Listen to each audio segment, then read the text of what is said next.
want to start with the fact that both the men's and women's teams are ranked in the top 25. And there How aren't many? that many schools, 10, I think. 10? 10 schools in the top 25, men's and women's. Okay. So what does that say about the overall program? Well, I think our basketball program on the men's side has been working very diligently towards this.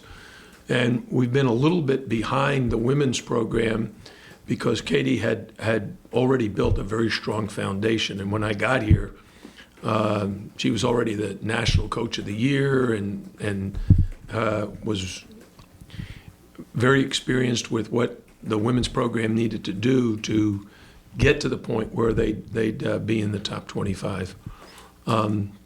So I'm very, very pleased that we've kind of been able to catch up a little bit. But I'm very impressed with her team now. I think they've got a terrific group of young ladies, both as players and as people. And so I think they're in for a very exciting season, and I think we are too. But to be only one of 10, that's special. It says an awful lot about the support that the university is providing both the men and women's basketball programs, and that the men and women's basketball programs are relevant here.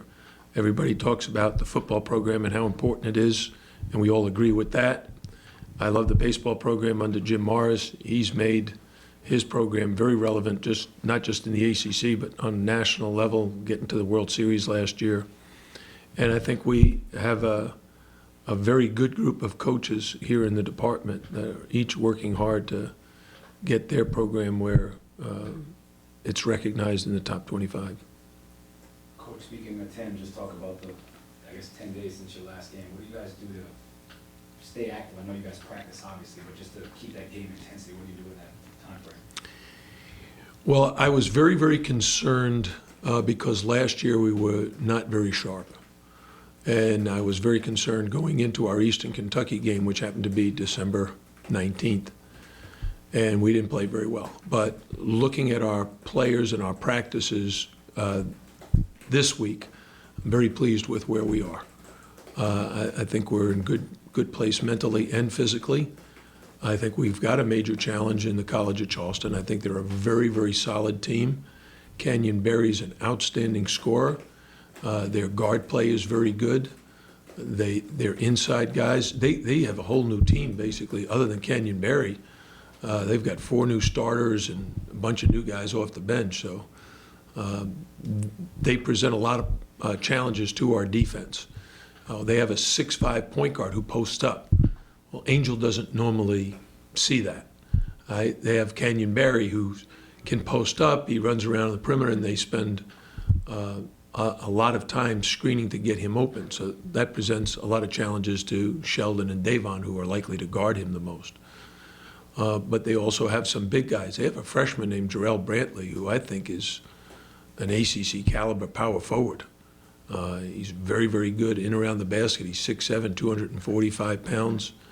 And he's tough, and he's going to be a handful for Kamari Murphy and Yvonne Cruz-Useda to guard.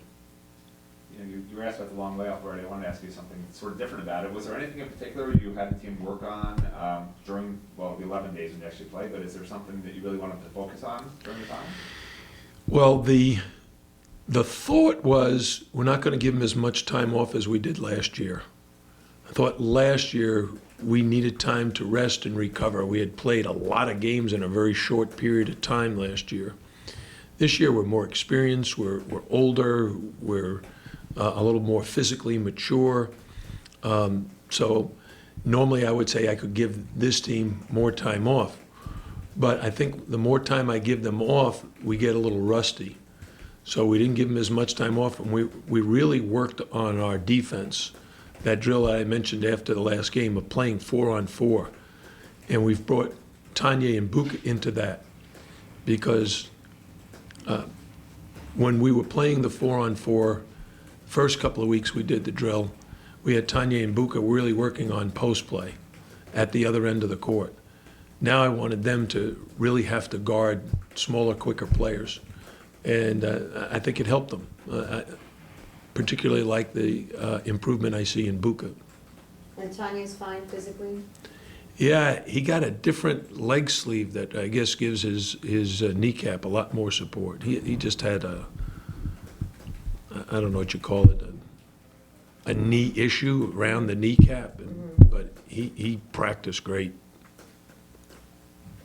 Did you consider, I think Canyonberry, didn't Rick call you about Oh, him or we something? recruited him, Okay, but we only had 2 scholarships that year, and Canyon was one of those players that you could see a very bright future ahead of him, but you're going to have to redshirt him his freshman year.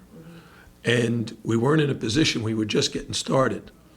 And we couldn't afford not to use a scholarship for an incoming player that would be ready maybe to contribute.